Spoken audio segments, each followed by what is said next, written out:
The interesting narrative of the life of Olaudah Equiano, or Gustavus Vassa the African.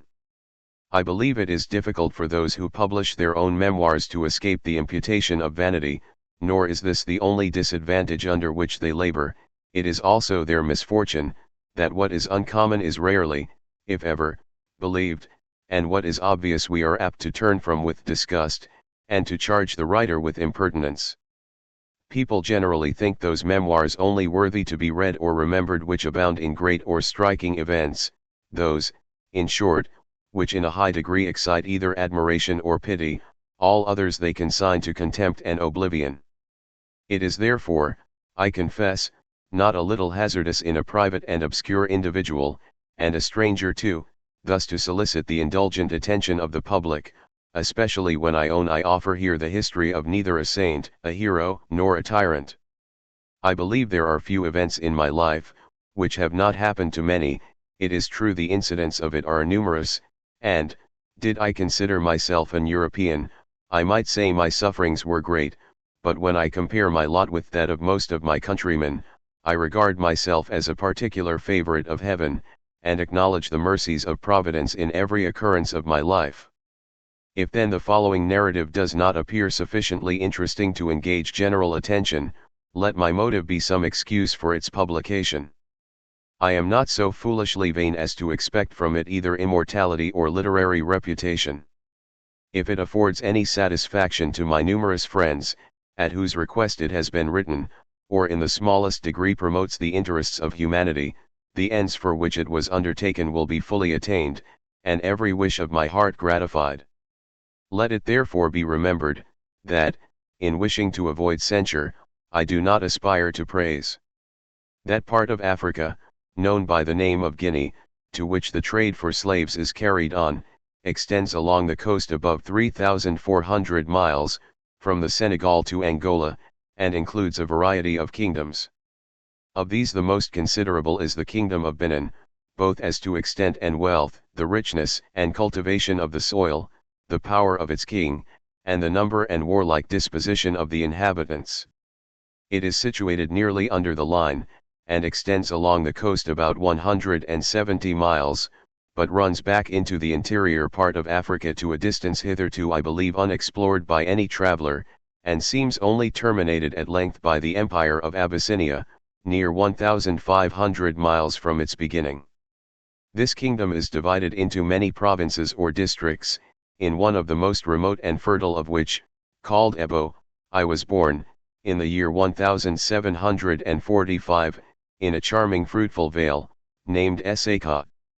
The distance of this province from the capital of Benin and the sea coast must be very considerable, for I had never heard of white men or Europeans, nor of the sea, and our subjection to the king of Benin was little more than nominal, for every transaction of the government, as far as my slender observation extended, was conducted by the chiefs or elders of the place. The manners and government of a people who have little commerce with other countries are generally very simple, and the history of what passes in one family or village may serve as a specimen of a nation. My father was one of those elders or chiefs I have spoken of, and was styled Mbranche, a term, as I remember, importing the highest distinction, and signifying in our language a mark of grandeur. This mark is conferred on the person entitled to it, by cutting the skin across at the top of the forehead, and drawing it down to the eyebrows, and while it is in this situation applying a warm hand, and rubbing it until it shrinks up into a thick wheal across the lower part of the forehead. Most of the judges and senators were thus marked. My father had long borne it, I had seen it conferred on one of my brothers, and I was also destined to receive it by my parents. Those emperants, or chief men, decided disputes and punished crimes, for which purpose they always assembled together. The proceedings were generally short, and in most cases the law of retaliation prevailed. I remember a man was brought before my father, and the other judges, for kidnapping a boy, and, although he was the son of a chief or senator, he was condemned to make recompense by a man or woman slave. Adultery, however, was sometimes punished with slavery or death, a punishment which I believe is inflicted on it throughout most of the nations of Africa. So sacred among them is the honor of the marriage bed, and so jealous are they of the fidelity of their wives. Of this I recollect an instance: a woman was convicted before the judges of adultery, and delivered over, as the custom was, to her husband to be punished. Accordingly he determined to put her to death, but it being found, just before her execution, that she had an infant at her breast, and no woman being prevailed on to perform the part of a nurse, she was spared on account of the child. The men, however, do not preserve the same constancy to their wives, which they expect from them, for they indulge in a plurality, though seldom in more than two. Their mode of marriage is thus: both parties are usually betrothed when young by their parents, though I have known the males to betroth themselves. On this occasion a feast is prepared, and the bride and bridegroom stand up in the midst of all their friends, who are assembled for the purpose, while he declares she is thenceforth to be looked upon as his wife, and that no other person is to pay any addresses to her.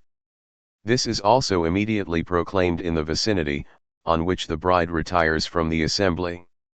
Some time after she is brought home to her husband, and then another feast is made, to which the relations of both parties are invited. Her parents then deliver her to the bridegroom, accompanied with a number of blessings, and at the same time they tie round her waist a cotton string of the thickness of a goose quill, which none but married women are permitted to wear. She is now considered as completely his wife, and at this time the dowry is given to the new married pair, which generally consists of portions of land, slaves and cattle, household goods, and implements of husbandry. These are offered by the friends of both parties, besides which the parents of the bridegroom present gifts to those of the bride, whose property she is looked upon before marriage, but after it she is esteemed the sole property of her husband.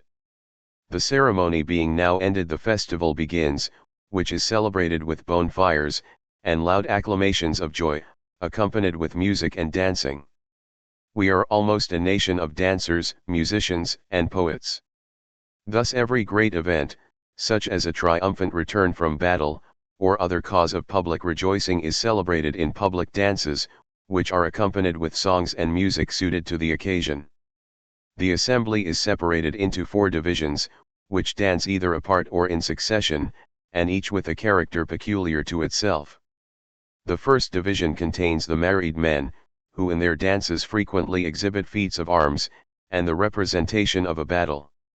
To these succeed the married women, who dance in the second division. The young men occupy the third, and the maidens the fourth. Each represents some interesting scene of real life, such as a great achievement, domestic employment, a pathetic story, or some rural sport, and as the subject is generally founded on some recent event, it is therefore ever new. This gives our dances a spirit and variety which I have scarcely seen elsewhere. We have many musical instruments, particularly drums of different kinds, a piece of music which resembles a guitar, and another much like a stickadoo. These last are chiefly used by betrothed virgins, who play on them on all grand festivals. As our manners are simple, our luxuries are few. The dress of both sexes is nearly the same. It generally consists of a long piece of calico, or muslin, wrapped loosely round the body, somewhat in the form of a Highland plaid. This is usually dyed blue, which is our favorite color.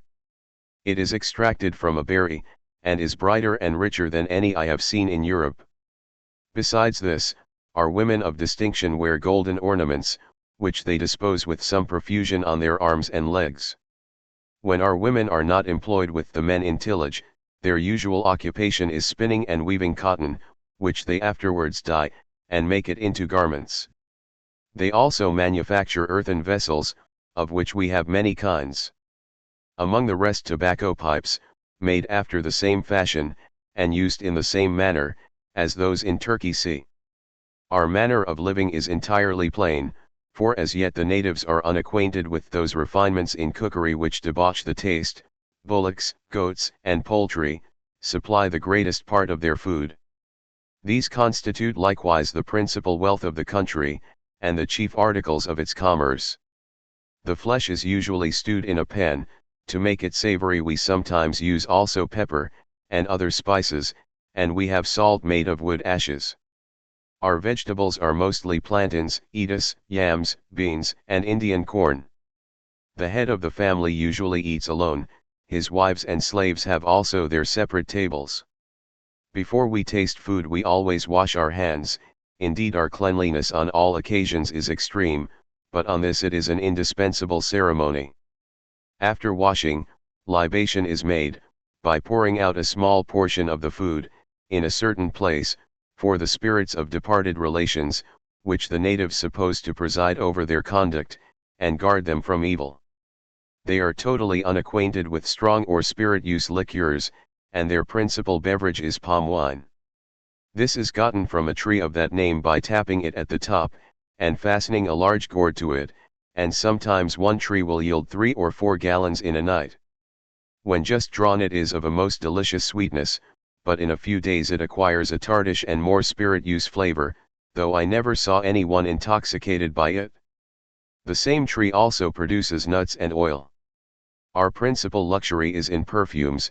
One sort of these is an odoriferous wood of delicious fragrance, the other a kind of earth, a small portion of which thrown into the fire diffuses a most powerful odor. We beat this wood into powder, and mix it with palm oil, with which both men and women perfume themselves. In our buildings we study convenience rather than ornament. Each master of a family has a large square piece of ground, surrounded with a moat or fence, or enclosed with a wall made of red earth tempered, which, when dry, is as hard as brick. Within this are his houses to accommodate his family and slaves, which, if numerous, frequently present the appearance of a village.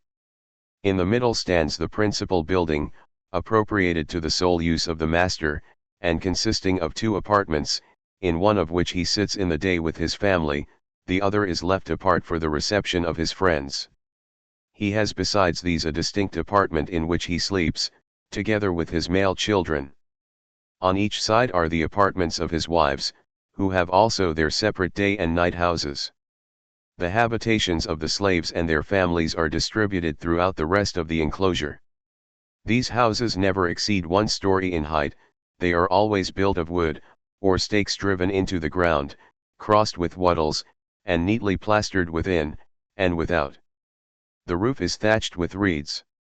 Our day houses are left open at the sides, but those in which we sleep are always covered, and plastered in the inside, with a composition mixed with cow dung, to keep off the different insects, which annoy us during the night.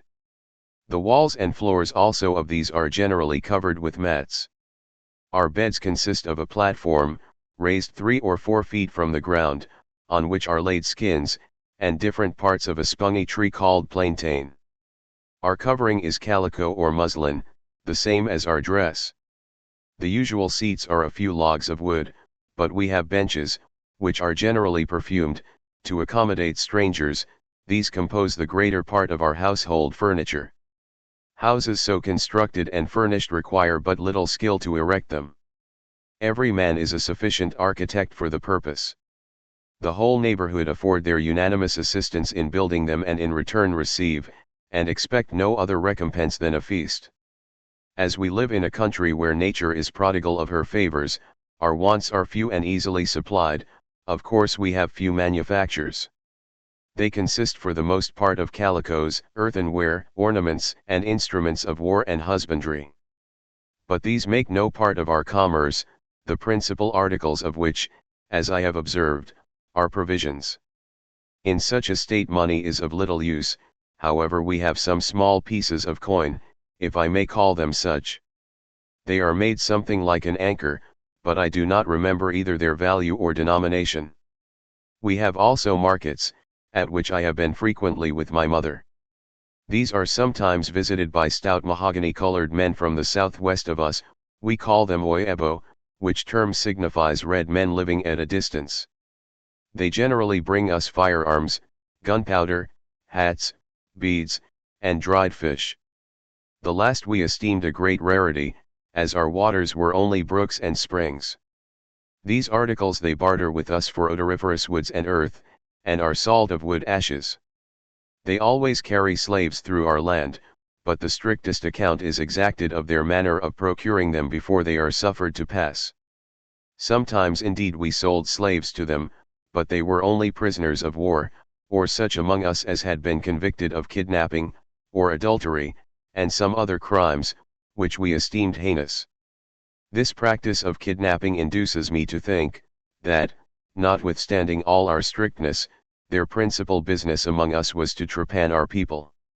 I remember too they carried great sacks along with them, which not long after I had an opportunity of fatally seeing applied to that infamous purpose. Our land is uncommonly rich and fruitful, and produces all kinds of vegetables in great abundance. We have plenty of Indian corn, and vast quantities of cotton and tobacco. Our pineapples grow without culture, they are about the size of the largest sugar loaf, and finely flavored. We have also spices of different kinds, particularly pepper, and a variety of delicious fruits which I have never seen in Europe, together with gums of various kinds, and honey in abundance. All our industry is exerted to improve those blessings of nature. Agriculture is our chief employment, and every one, even the children and women, are engaged in it. Thus we are all habituated to labor from our earliest years. Every one contributes something to the common stock, and as we are unacquainted with idleness, we have no beggars. The benefits of such a mode of living are obvious. The West India planters prefer the slaves of Benin or Ebo to those of any other part of Guinea, for their hardiness, intelligence, integrity, and zeal.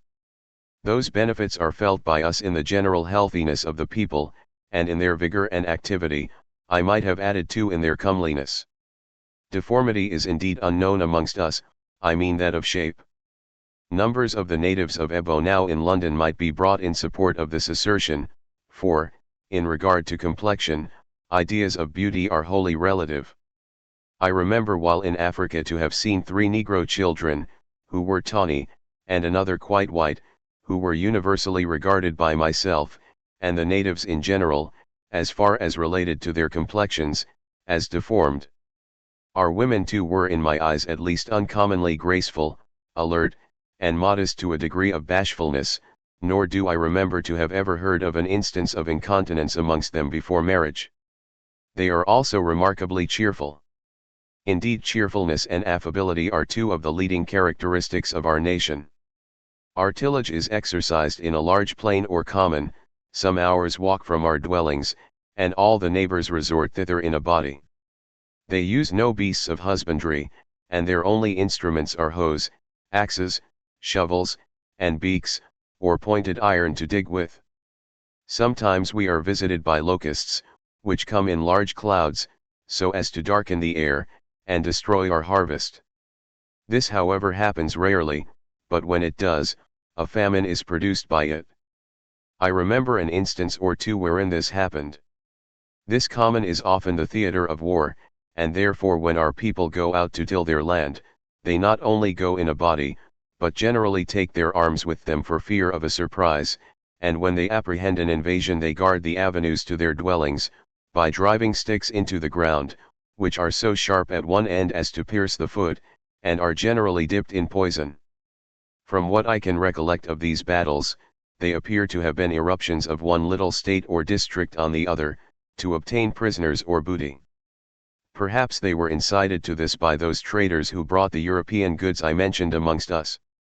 Such a mode of obtaining slaves in Africa is common, and I believe more are procured this way, and by kidnapping, than any other. When a trader wants slaves, he applies to a chief for them, and tempts him with his wares. It is not extraordinary, if on this occasion he yields to the temptation with as little firmness, and accepts the price of his fellow creature's liberty with as little reluctance as the enlightened merchant.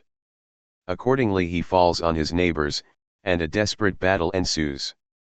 If he prevails and takes prisoners, he gratifies his avarice by selling them, but, if his party be vanquished, and he falls into the hands of the enemy, he is put to death, for, as he has been known to foment their quarrels, it is thought dangerous to let him survive, and no ransom can save him, though all other prisoners may be redeemed. We have firearms, bows and arrows, broad 2-edged swords and javelins, we have shields also which cover a man from head to foot. All are taught the use of these weapons, even our women are warriors, and march boldly out to fight along with the men. Our whole district is a kind of militia. On a certain signal given, such as the firing of a gun at night, they all rise in arms and rush upon their enemy. It is perhaps something remarkable, that when our people march to the field a red flag or banner is borne before them. I was once a witness to a battle in our common. We had been all at work in it one day as usual, when our people were suddenly attacked. I climbed a tree at some distance, from which I beheld the fight. There were many women as well as men on both sides, among others my mother was there, and armed with a broadsword. After fighting for a considerable time with great fury, and after many had been killed, our people obtained the victory, and took their enemy's chief prisoner. He was carried off in great triumph, and, though he offered a large ransom for his life, he was put to death. A virgin of note among our enemies had been slain in the battle, and her arm was exposed in our marketplace, where our trophies were always exhibited. The spoils were divided according to the merit of the warriors. Those prisoners which were not sold or redeemed we kept as slaves, but how different was their condition from that of the slaves in the West Indies.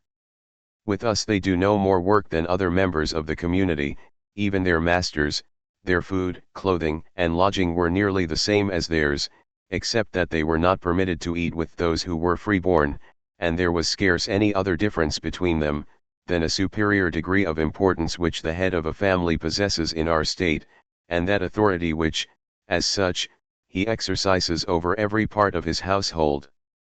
Some of these slaves have even slaves under them as their own property, and for their own use. As to religion, the natives believe that there is one creator of all things, and that he lives in the sun, and is girded round with a belt that he may never eat or drink, but, according to some, he smokes a pipe, which is our own favorite luxury. They believe he governs events, especially our deaths or captivity, but, as for the doctrine of eternity, I do not remember to have ever heard of it.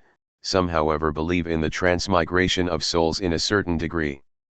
Those spirits, which are not transmigrated, such as our dear friends or relations, they believe always attend them, and guard them from the bad spirits or their foes.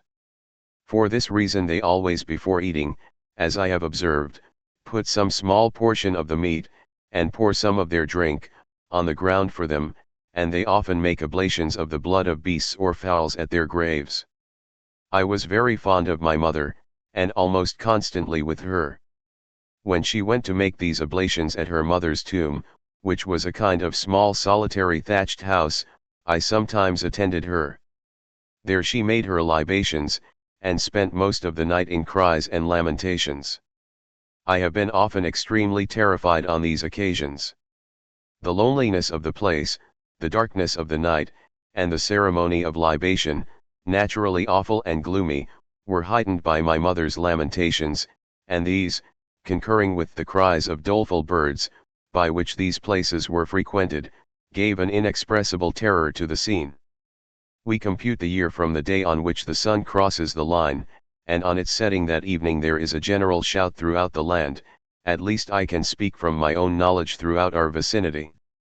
The people at the same time make a great noise with rattles, not unlike the basket rattles used by children here, though much larger, and hold up their hands to heaven for a blessing.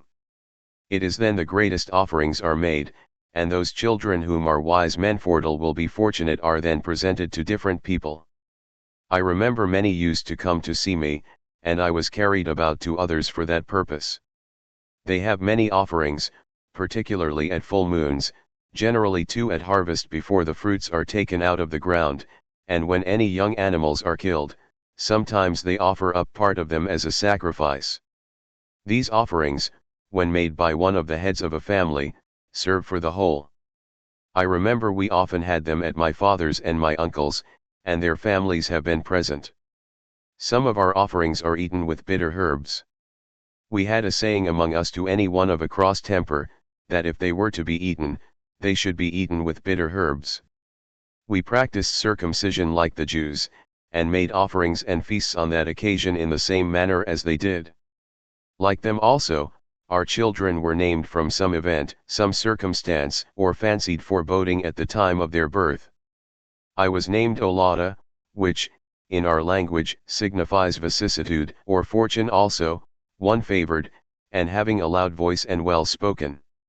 I remember we never polluted the name of the object of our adoration, on the contrary, it was always mentioned with the greatest reverence, and we were totally unacquainted with swearing, and all those terms of abuse and reproach which find their way so readily and copiously into the languages of more civilized people.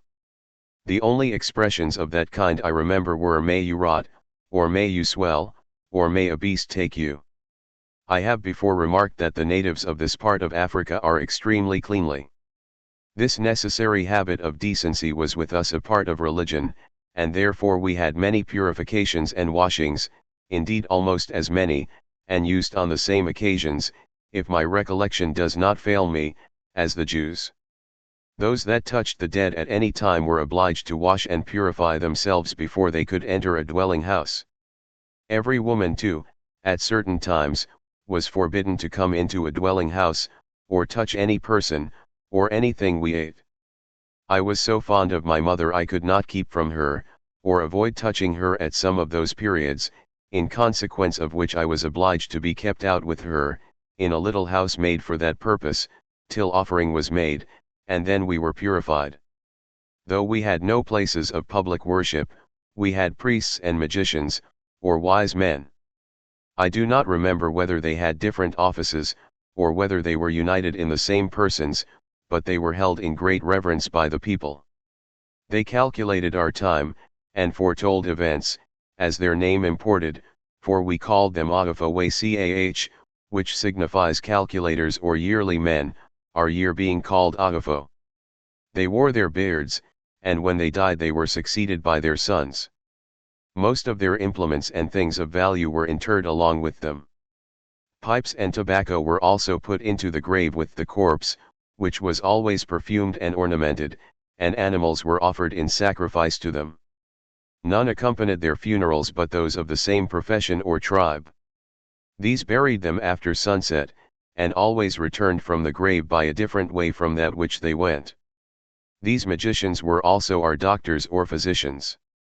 They practiced bleeding by cupping, and were very successful in healing wounds and expelling poisons. They had likewise some extraordinary method of discovering jealousy, theft, and poisoning, the success of which no doubt they derived from their unbounded influence over the credulity and superstition of the people. I do not remember what those methods were, except that as to poisoning, I recollect an instance or two, which I hope it will not be deemed impertinent here to insert, as it may serve as a kind of specimen of the rest, and is still used by the Negroes in the West Indies. A virgin had been poisoned, but it was not known by whom. The doctors ordered the corpse to be taken up by some persons, and carried to the grave. As soon as the bearers had raised it on their shoulders, they seemed seized with some sudden impulse, and ran to and fro unable to stop themselves. At last, after having passed through a number of thorns and prickly bushes unhurt, the corpse fell from them close to a house, and defaced it in the fall, and, the owner being taken up, he immediately confessed the poisoning. The natives are extremely cautious about poison. When they buy any eatable the seller kisses it all round before the buyer, to shew him it is not poisoned, and the same is done when any meat or drink is presented, particularly to a stranger. We have serpents of different kinds, some of which are esteemed ominous when they appear in our houses, and these we never molest.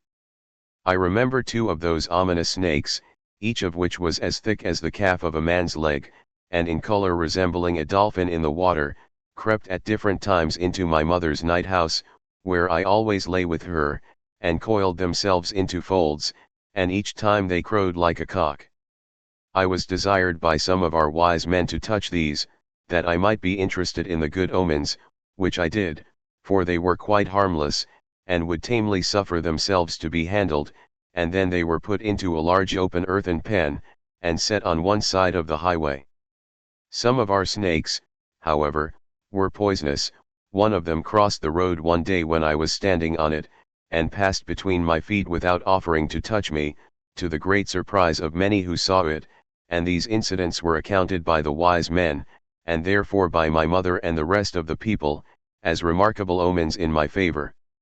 Such is the imperfect sketch my memory has furnished me with of the manners and customs of a people among whom I first drew my breath. And here I cannot forbear suggesting what has long struck me very forcibly, namely, the strong analogy which even by this sketch, imperfect as it is, appears to prevail in the manners and customs of my countrymen and those of the Jews, before they reached the land of promise, and particularly the patriarchs while they were yet in that pastoral state which is described in Genesis, an analogy, which alone would induce me to think that the one people had sprung from the other.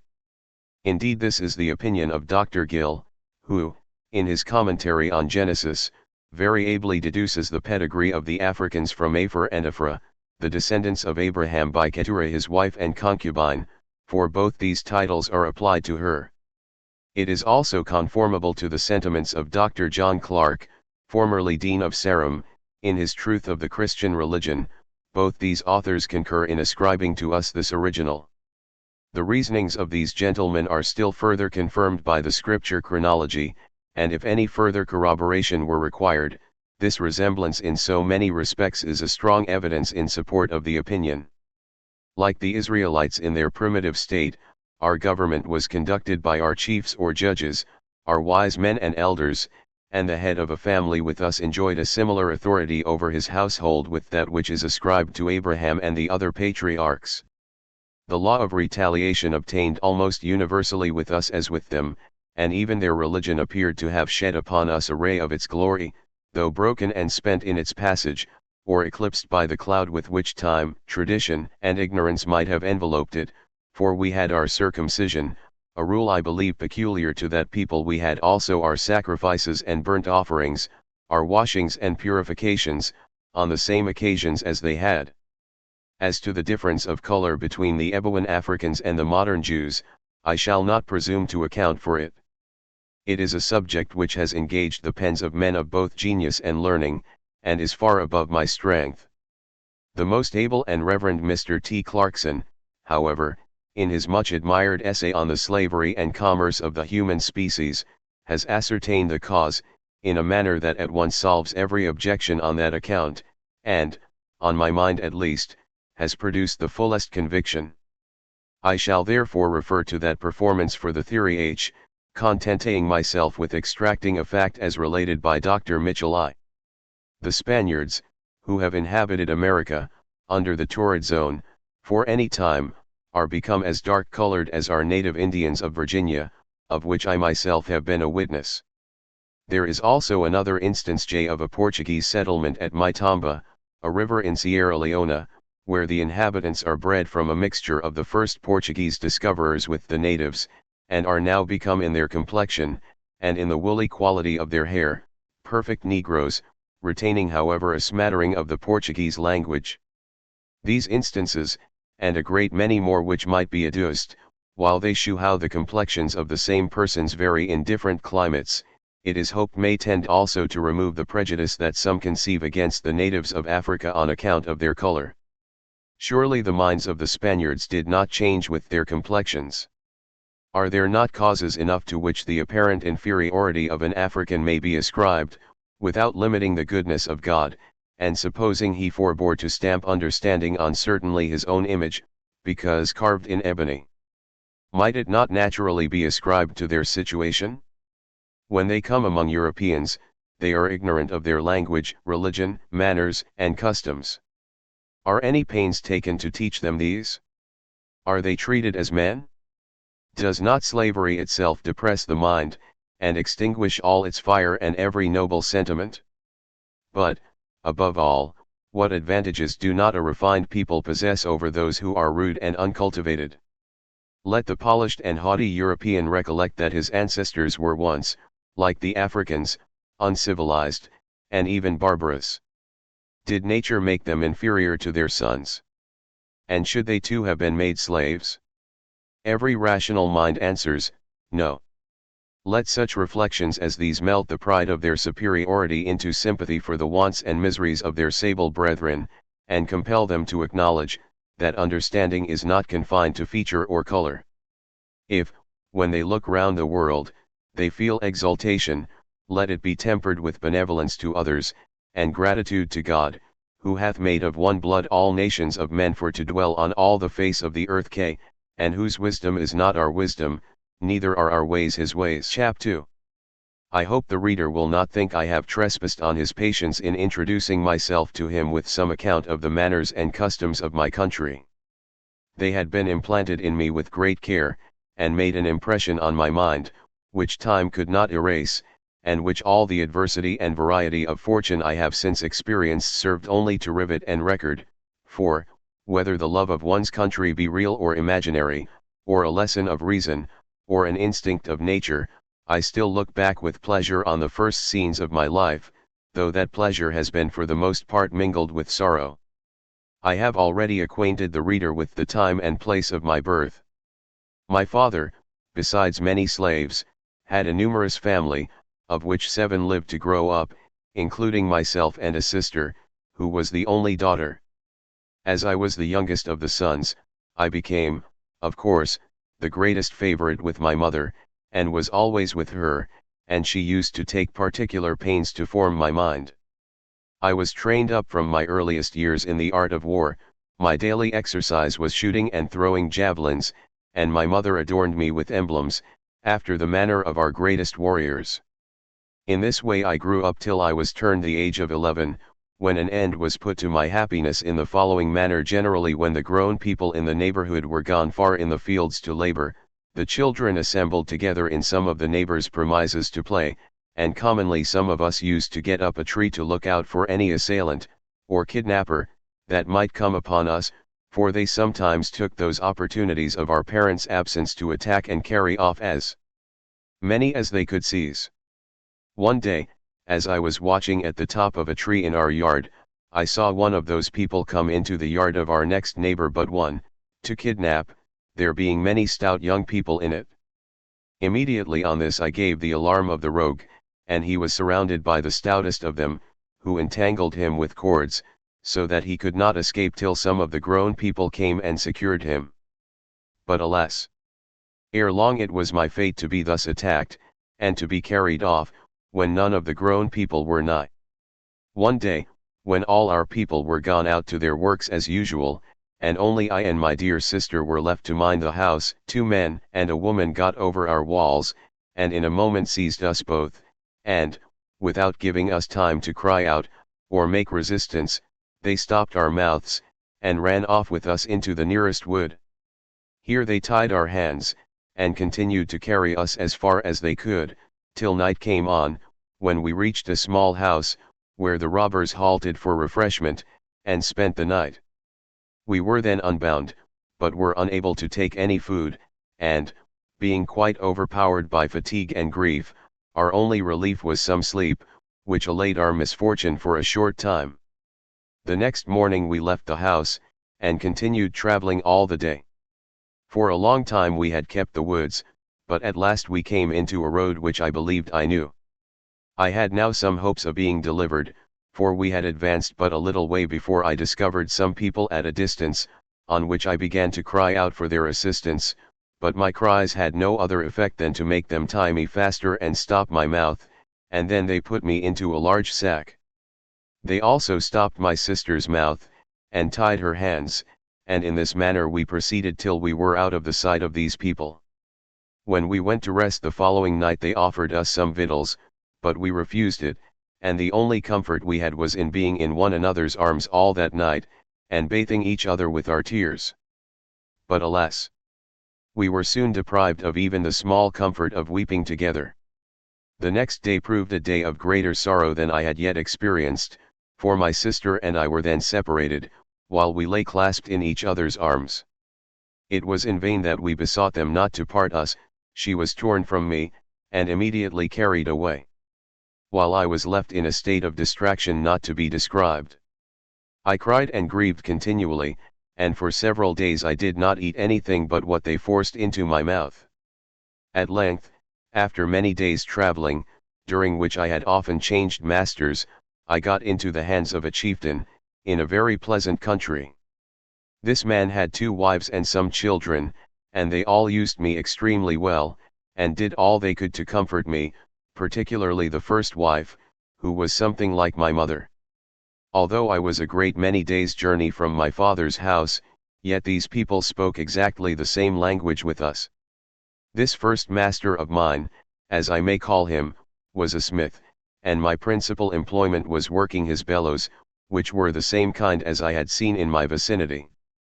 They were in some respects not unlike the stoves here in gentlemen's kitchens, and were covered over with leather, and in the middle of that leather a stick was fixed, and a person stood up, and worked it, in the same manner as is done to pump water out of a cask with a hand pump. I believe it was gold he worked, for it was of a lovely bright yellow color, and was worn by the women on their wrists and ankles. I was there I suppose about a month, and they at last used to trust me some little distance from the house. This liberty I used in embracing every opportunity to inquire the way to my own home, and I also sometimes, for the same purpose, went with the maidens, in the cool of the evenings, to bring pitchers of water from the springs for the use of the house. I had also remarked where the sun rose in the morning, and set in the evening, as I had travelled along, and I had observed that my father's house was towards the rising of the sun.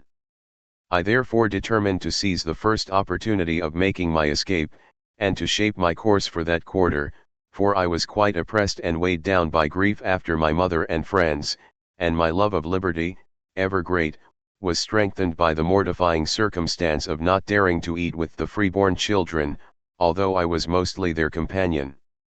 While I was projecting my escape, one day an unlucky event happened, which quite disconcerted my plan, and put an end to my hopes. I used to be sometimes employed in assisting an elderly woman slave to cook and take care of the poultry, and one morning, while I was feeding some chickens, I happened to toss a small pebble at one of them, which hit it on the middle and directly killed it.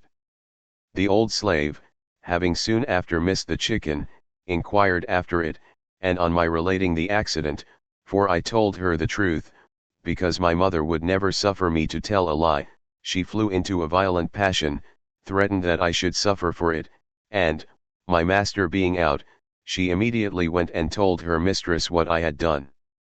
This alarmed me very much, and I expected an instant flogging, which to me was uncommonly dreadful, for I had seldom been beaten at home. I therefore resolved to fly, and accordingly I ran into a thicket that was hard by, and hid myself in the bushes. Soon afterwards my mistress and the slave returned, and, not seeing me, they searched all the house, but not finding me, and I not making answer when they called to me, they thought I had run away, and the whole neighborhood was raised in the pursuit of me. In that part of the country, as in ours, the houses and villages were skirted with woods, or shrubberies. And the bushes were so thick that a man could readily conceal himself in them, so as to elude the strictest search. The neighbors continued the whole day looking for me, and several times many of them came within a few yards of the place where I lay hid. I then gave myself up for lost entirely, and expected every moment, when I heard a rustling among the trees, to be found out, and punished by my master, but they never discovered me, though they were often so near that I even heard their conjectures as they were looking about for me, and I now learned from them, that any attempt to return home would be hopeless. Most of them supposed I had fled towards home, but the distance was so great, and the way so intricate, that they thought I could never reach it, and that I should be lost in the woods. When I heard this I was seized with a violent panic, and abandoned myself to despair. Night too began to approach, and aggravated all my fears. I had before entertained hopes of getting home, and I had determined when it should be dark to make the attempt, but I was now convinced it was fruitless, and I began to consider that, if possibly I could escape all other animals, I could not those of the human kind, and that, not knowing the way, I must perish in the woods. Thus was I like the hunted deer. Every leaf and every whispering breath conveyed a foe, and every foe a death. I heard frequent rustlings among the leaves, and being pretty sure they were snakes I expected every instant to be stung by them. This increased my anguish, and the horror of my situation became now quite insupportable. I at length quitted the thicket, very faint and hungry, for I had not eaten or drank anything all the day, and crept to my master's kitchen, from whence I set out at first, and which was an open shed, and laid myself down in the ashes with an anxious wish for death to relieve me from all my pains. I was scarcely awake in the morning when the old woman slave, who was the first up, came to light the fire, and saw me in the fireplace. She was very much surprised to see me, and could scarcely believe her own eyes. She now promised to intercede for me, and went for her master, who soon after came, and, having slightly reprimanded me, ordered me to be taken care of, and not to be ill-treated.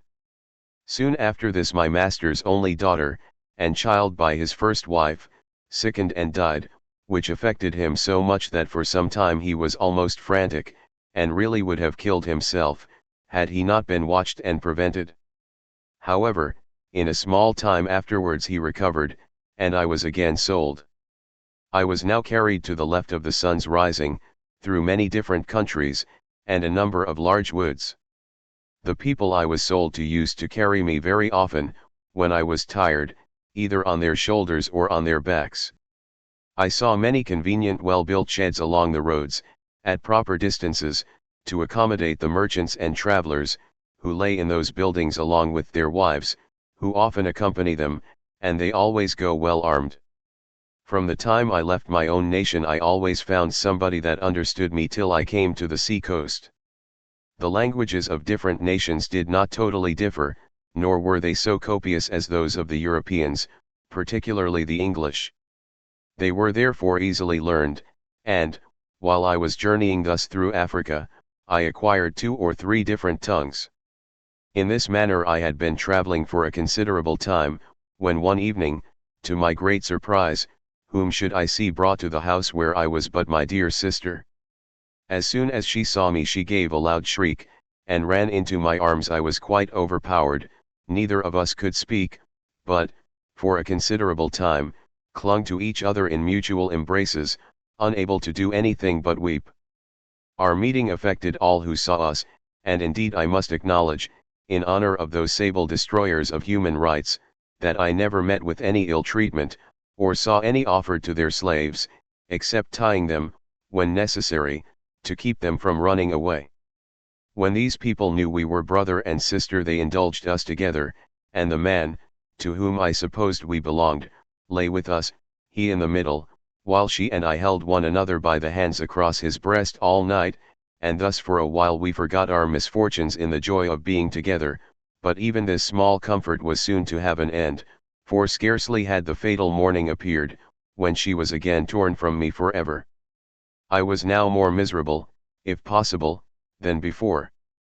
The small relief which her presence gave me from pain was gone, and the wretchedness of my situation was redoubled by my anxiety after her fate, and my apprehensions lest her sufferings should be greater than mine, when I could not be with her to alleviate them.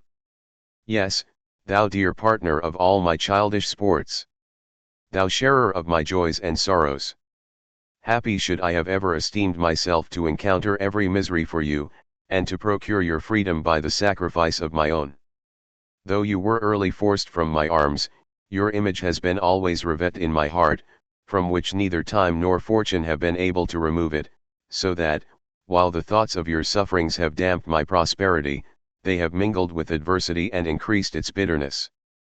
To that heaven which protects the weak from the strong, I commit the care of your innocence and virtues, if they have not already received their full reward, and if your youth and delicacy have not long since fallen victims to the violence of the African trader, the pestilential stench of a Guinea ship, the seasoning in the European colonies, or the lash and lust of a brutal and unrelenting overseer. I did not long remain after my sister. I was again sold, and carried through a number of places, till, after traveling a considerable time, I came to a town called Tinma, in the most beautiful country I have yet seen in Africa. It was extremely rich, and there were many rivulets which flowed through it, and supplied a large pond in the center of the town, where the people washed. Here I first saw and tasted cocoa nuts, which I thought superior to any nuts I had ever tasted before, and the trees, which were loaded, were also interspersed amongst the houses, which had commodious shades adjoining, and were in the same manner as ours, the insides being neatly plastered and whitewashed. Here I also saw and tasted for the first time sugar cane. Their money consisted of little white shells, the size of the fingernail. I was sold here for 172 of them by a merchant who lived and brought me there. I had been about 2 or 3 days at his house, when a wealthy widow, a neighbor of his, came there one evening, and brought with her an only son, a young gentleman about my own age and size.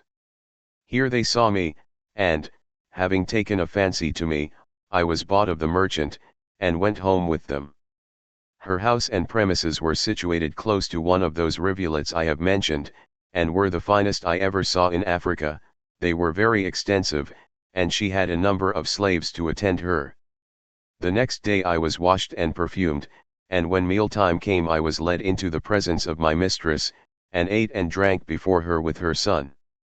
This filled me with astonishment, and I could scarce help expressing my surprise that the young gentleman should suffer me, who was bound, to eat with him who was free, and not only so, but that he would not at any time either eat or drink till I had taken first, because I was the eldest, which was agreeable to our custom. Indeed everything here, and all their treatment of me, made me forget that I was a slave.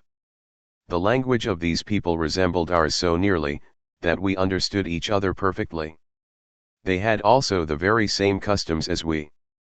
There were likewise slaves daily to attend us, while my young master and I with other boys sported with our darts and bows and arrows, as I had been used to do at home. In this resemblance to my former happy state I passed about 2 months, and I now began to think I was to be adopted into the family, and was beginning to be reconciled to my situation, and to forget by degrees my misfortunes, when all at once the delusion vanished, for, without the least previous knowledge, one morning early, while my dear master and companion was still asleep, I was wakened out of my reverie to fresh sorrow, and hurried away even amongst the uncircumcised.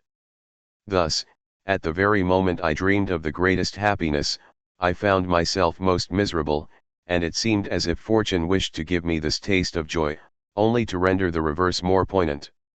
The change I now experienced was as painful as it was sudden and unexpected. It was a change indeed from a state of bliss to a scene which is inexpressible by me, as it discovered to me an element I had never before beheld, and till then had no idea of, and wherein such instances of hardship and cruelty continually occurred as I can never reflect on but with horror. All the nations and people I had hitherto passed through resembled our own in their manners, customs, and language, but I came at length to a country, the inhabitants of which differed from us in all those particulars. I was very much struck with this difference, especially when I came among a people who did not circumcise, and ate without washing their hands. They cooked also in iron pots, and had European cutlasses and crossbows, which were unknown to us, and fought with their fists amongst themselves. Their women were not so modest as ours, for they ate and drank and slept with their men. But, above all, I was amazed to see no sacrifices or offerings among them. In some of those places the people ornamented themselves with scars, and likewise filed their teeth very sharp. They wanted sometimes to ornament me in the same manner, but I would not suffer them, hoping that I might sometime be among a people who did not thus disfigure themselves, as I thought they did. At last I came to the banks of a large river, which was covered with canoes, in which the people appeared to live with their household utensils and provisions of all kinds. I was beyond measure astonished at this, as I had never before seen any water larger than a pond or a rivulet, and my surprise was mingled with no small fear when I was put into one of these canoes, and we began to paddle and move along the river. We continued going on thus till night, and when we came to land, and made fires on the banks, each family by themselves, some dragged their canoes on shore, others stayed and cooked in theirs, and laid in them all night. Those on the land had mats, of which they made tents, some in the shape of little houses, in these we slept, and after the morning meal we embarked again and proceeded as before. I was often very much astonished to see some of the women, as well as the men, jump into the water, dive to the bottom, come up again, and swim about. Thus I continued to travel, sometimes by land, sometimes by water, through different countries and various nations, till, at the end of 6 or 7 months after I had been kidnapped, I arrived at the sea coast. It would be tedious and uninteresting to relate all the incidents which befell me during this journey, and which I have not yet forgotten, of the various hands I passed through, and the manners and customs of all the different people among whom I lived. I shall therefore only observe, that in all the places where I was the soil was exceedingly rich, the pumpkins, etas, plantains, yams, and C were in great abundance, and of incredible size. There were also vast quantities of different gums, though not used for any purpose, and everywhere a great deal of tobacco. The cotton even grew quite wild, and there was plenty of redwood. I saw no mechanics whatever in all the way, except such as I have mentioned. The chief employment in all these countries was agriculture, and both the males and females, as with us, were brought up to it, and trained in the arts of war. The first object which saluted my eyes when I arrived on the coast was the sea, and a slave ship, which was then riding at anchor, and waiting for its cargo. These filled me with astonishment, which was soon converted into terror when I was carried on board. I was immediately handled and tossed up to see if I were sound by some of the crew, and I was now persuaded that I had gotten into a world of bad spirits, and that they were going to kill me. Their complexions too differing so much from ours, their long hair, and the language they spoke, which was very different from any I had ever heard, united to confirm me in this belief. Indeed, such were the horrors of my views and fears at the moment, that, if 10,000 worlds had been my own, I would have freely parted with them all to have exchanged my condition with that of the meanest slave in my own country. When I looked round the ship too and saw a large furnace or copper boiling, and a multitude of black people of every description chained together, every one of their countenances expressing dejection and sorrow, I no longer doubted of my fate, and, quite overpowered with horror and anguish, I fell motionless on the deck and fainted. When I recovered a little I found some black people about me, who I believed were some of those who brought me on board, and had been receiving their pay. They talked to me in order to cheer me, but all in vain.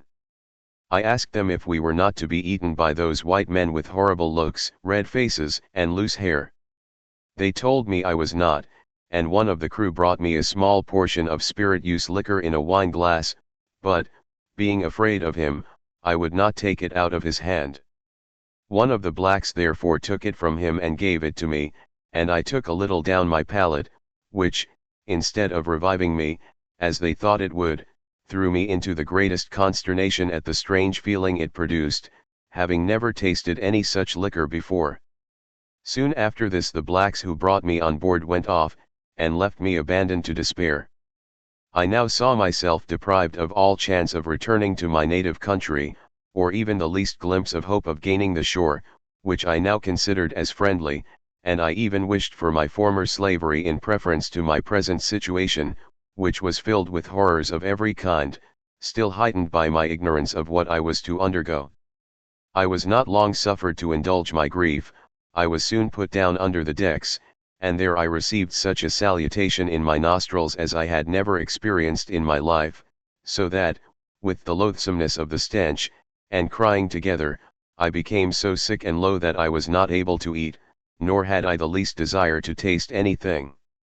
I now wished for the last friend, death, to relieve me, but soon, to my grief, 2 of the white men offered me eatables, and, on my refusing to eat, one of them held me fast by the hands, and laid me across the windlass, and tied my feet, while the other flogged me severely. I had never experienced anything of this kind before, and although, not being used to the water, I naturally feared that element the first time I saw it, yet nevertheless, could I have got over the nettings, I would have jumped over the side, but I could not, and, besides, the crew used to watch us very closely who were not chained down to the decks, lest we should leap into the water. And I have seen some of these poor African prisoners most severely cut for attempting to do so, and hourly whipped for not eating. This indeed was often the case with myself.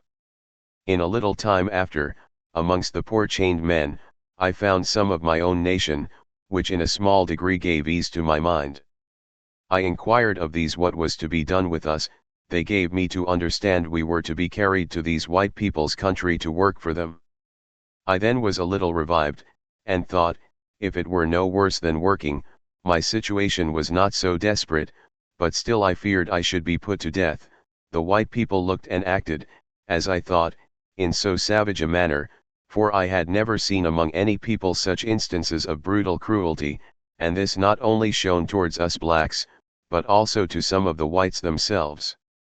One white man in particular I saw, when we were permitted to be on deck, flogged so unmercifully with a large rope near the foremast, that he died in consequence of it, and they tossed him over the side as they would have done a brute. This made me fear these people the more, and I expected nothing less than to be treated in the same manner. I could not help expressing my fears and apprehensions to some of my countrymen. I asked them if these people had no country, but lived in this hollow place.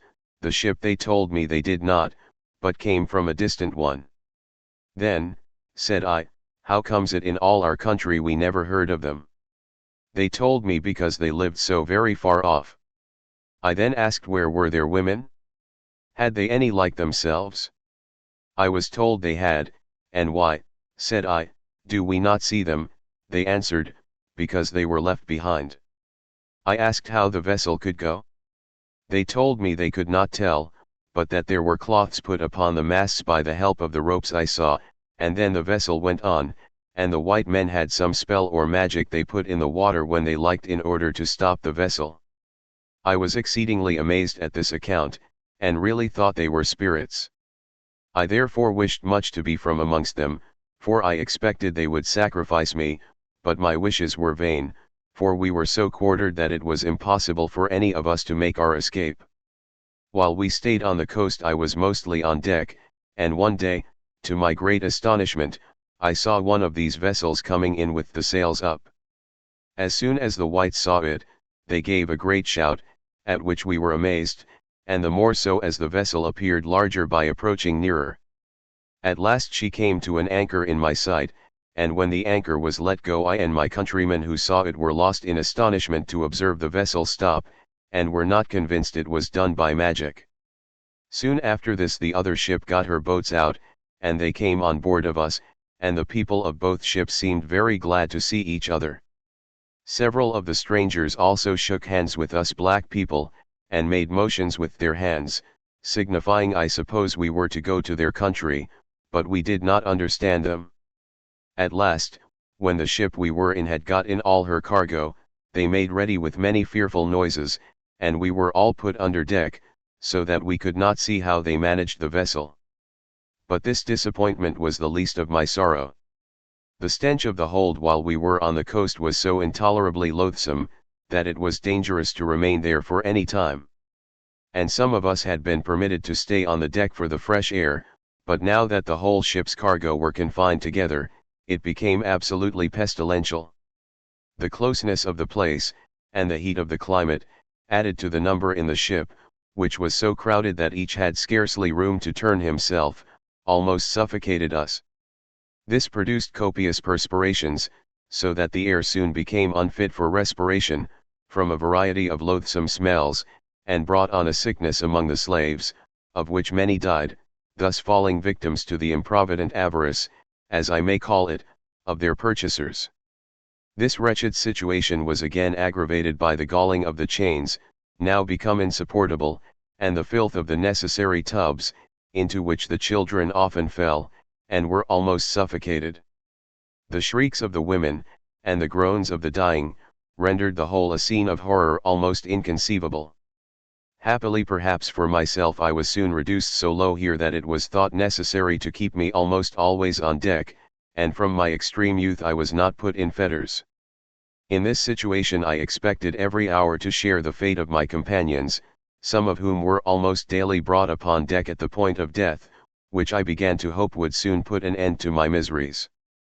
Often did I think many of the inhabitants of the deep much more happy than myself. I envied them the freedom they enjoyed, and as often wished I could change my condition for theirs. Every circumstance I met with served only to render my state more painful, and heighten my apprehensions, and my opinion of the cruelty of the whites.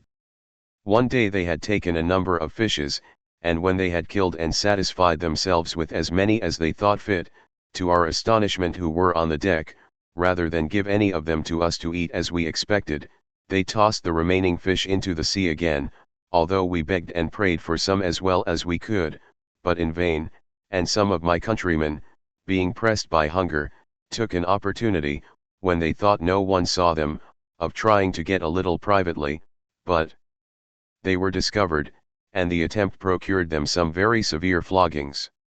One day, when we had a smooth sea and moderate wind, 2 of my wearied countrymen who were chained together, I was near them at the time, preferring death to such a life of misery, somehow made through the nettings and jumped into the sea. Immediately another quite dejected fellow, who, on account of his illness, was suffered to be out of irons, also followed their example, and I believe many more would very soon have done the same if they had not been prevented by the ship's crew, who were instantly alarmed. Those of us that were the most active were in a moment put down under the deck, and there was such a noise and confusion amongst the people of the ship as I never heard before, to stop her, and get the boat out to go after the slaves. However, 2 of the wretches were drowned, but they got the other, and afterwards flogged him unmercifully for thus attempting to prefer death to slavery. In this manner we continued to undergo more hardships than I can now relate, hardships which are inseparable from this accursed trade. Many a time we were near suffocation from the want of fresh air, which we were often without for whole days together. This, and the stench of the necessary tubs, carried off many. During our passage I first saw flying fishes, which surprised me very much. They used frequently to fly across the ship, and many of them fell on the deck. I also now first saw the use of the quadrant. I had often with astonishment seen the mariners make observations with it, and I could not think what it meant. They at last took notice of my surprise, and one of them, willing to increase it, as well as to gratify my curiosity, made me one day look through it. The clouds appeared to me to be land, which disappeared as they passed along. This heightened my wonder, and I was now more persuaded than ever that I was in another world, and that everything about me was magic. At last we came in sight of the island of Barbados, at which the whites on board gave a great shout, and made many signs of joy to us. We did not know what to think of this, but as the vessel drew nearer we plainly saw the harbor, and other ships of different kinds and sizes, and we soon anchored amongst them off Bridgetown. Many merchants and planters now came on board, though it was in the evening. They put us in separate parcels, and examined us attentively. They also made us jump, and pointed to the land, signifying we were to go there. We thought by this we should be eaten by these ugly men, as they appeared to us, and, when soon after we were all put down under the deck again, there was much dread and trembling among us, and nothing but bitter cries to be heard all the night from these apprehensions, insomuch that at last the white people got some old slaves from the land to pacify us. They told us we were not to be eaten, but to work, and were soon to go on land, where we should see many of our country people. This report eased us much, and sure enough, soon after we were landed, there came to us Africans of all languages. We were conducted immediately to the merchant's yard, where we were all pent up together like so many sheep in a fold, without regard to sex or age. As every object was new to me, everything I saw filled me with surprise. What struck me first was that the houses were built with stories, and in every other respect different from those in Africa, but I was still more astonished on seeing people on horseback. I did not know what this could mean, and indeed I thought these people were full of nothing but magical arts. While I was in this astonishment, one of my fellow prisoners spoke to a countryman of his about the horses, who said they were the same kind they had in their country. I understood them, though they were from a distant part of Africa, and I thought it odd I had not seen any horses there, but afterwards, when I came to converse with different Africans, I found they had many horses amongst them, and much larger than those I then saw. We were not many days in the merchant's custody before we were sold after their usual manner, which is this: on a signal given, as the beat of a drum, the buyers rush at once into the yard where the slaves are confined, and make choice of that parcel they like best. The noise and clamour with which this is attended, and the eagerness visible in the countenances of the buyers, serve not a little to increase the apprehensions of the terrified Africans, who may well be supposed to consider them as the ministers of that destruction to which they think themselves devoted. In this manner, without scruple, our relations and friends separated, most of them never to see each other again. I remember in the vessel in which I was brought over. In the men's apartment, there were several brothers, who, in the sale, were sold in different lots, and it was very moving on this occasion to see and hear their cries at parting. Oh, ye nominal Christians! Might not an African ask you, learned you this from your God, who says unto you, do unto all men as you would men should do unto you? Is it not enough that we are torn from our country and friends to toil for your luxury and lust of gain? Must every tender feeling be likewise sacrificed to your avarice? Are the dearest friends and relations, now rendered more dear by their separation from their kindred, still to be parted from each other, and thus prevented from cheering the gloom of slavery with the small comfort of being together and mingling their sufferings and sorrows? Why are parents to lose their children, brothers their sisters, or husbands their wives? Surely this is a new refinement in cruelty, which, while it has no advantage to atone for it, thus aggravates distress, and adds fresh horrors even to the wretchedness of slavery.